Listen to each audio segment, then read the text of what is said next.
Avant de commencer, n'hésitez pas à lâcher un petit pouce bleu, vous abonner et surtout activer les notifications pour pas louper les prochaines vidéos. Je vous partage cette petite vidéo pour vous donner un petit goût de l'ascension du Kilimandjaro, voir comment ça se passe. Sachez déjà qu'il y a plusieurs voies pour faire cette ascension, vous en avez à peu près 7-8. Moi pour ma part j'ai choisi de faire l'ascension via la route Machamé en 7 jours, mais vous pouvez aussi le faire en moins de jours. Vous verrez que c'est vraiment une expérience assez extraordinaire. Vous verrez des paysages complètement différents, en commençant par des forêts un peu tropicales, très verdoyants, très verts. Vous commencerez à faire la rencontre des porteurs qui vous suivront tout au long de cette belle aventure. Ce sont vraiment des hommes assez impressionnants, il y a même des femmes, et qui porteront une bonne partie de vos affaires et de la nourriture. C'est assez impressionnant. Donc vous allez passer à travers des paysages totalement différents.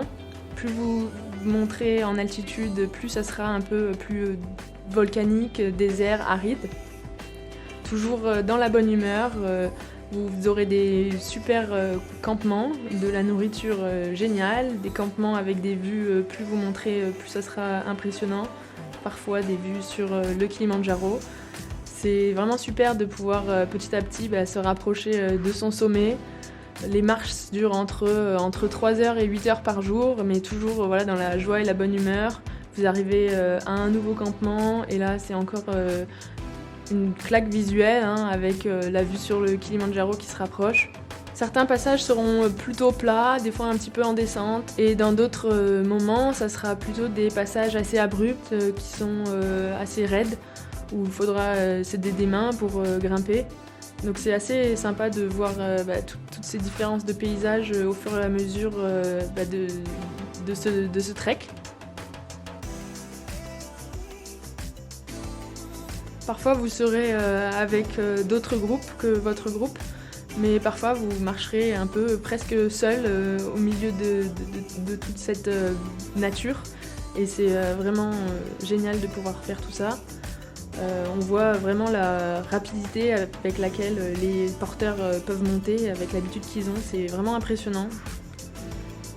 Et viendra le dernier jour, le jour de l'ascension, où vous aurez un réveil qui sonnera aux alentours de 23h, et ça sera parti pour faire 6-7 heures d'ascension finale, à une altitude quand même assez élevée. Moi je vous le cache pas, j'avais l'impression d'être un petit peu stone pendant que je faisais cette ascension. Mais ça vaut vraiment le coup d'arriver au sommet avec un lever de soleil. Même si, pour ma part, au début, il y avait un sacré brouillard. Mais ce qui est impressionnant, c'est le froid qu'il fait, le fait que de voir tous ces vêtements en train de geler. C'est fou. Et puis d'arriver en haut, c'est quand même une sensation de fierté assez incroyable. Et ça vaut vraiment le coup, c'est vraiment une belle expérience, malgré certains qui peuvent avoir des problèmes au niveau de l'altitude. C'est vrai que moi j'avais bien mal à la tête, mais vous voyez, une fois que le soleil se lève, c'est magnifique de pouvoir voir les dernières neiges du Kilimandjaro et ces paysages en étant vraiment sur le toit de l'Afrique, avec des paysages un peu aussi volcaniques au sommet. C'est vraiment très impressionnant de voir tout ça. Et je vous recommande vraiment, si vous avez l'opportunité et l'envie de le faire, de le faire.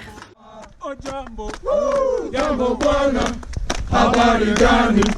Nzuri sana. Wageni wakaribishwa Kilimanjaro, hakuna matata. Tutarudi na Mweka, hakuna matata. Tunaenda na Arusha, hakuna matata. Tutapiga na Chawa, hakuna matata. Jambo bwana, habari gani? Nzuri sana. Wageni wakaribishwa Kilimanjaro, hakuna matata. Et c'est comme ça que cette aventure magnifique s'est terminée.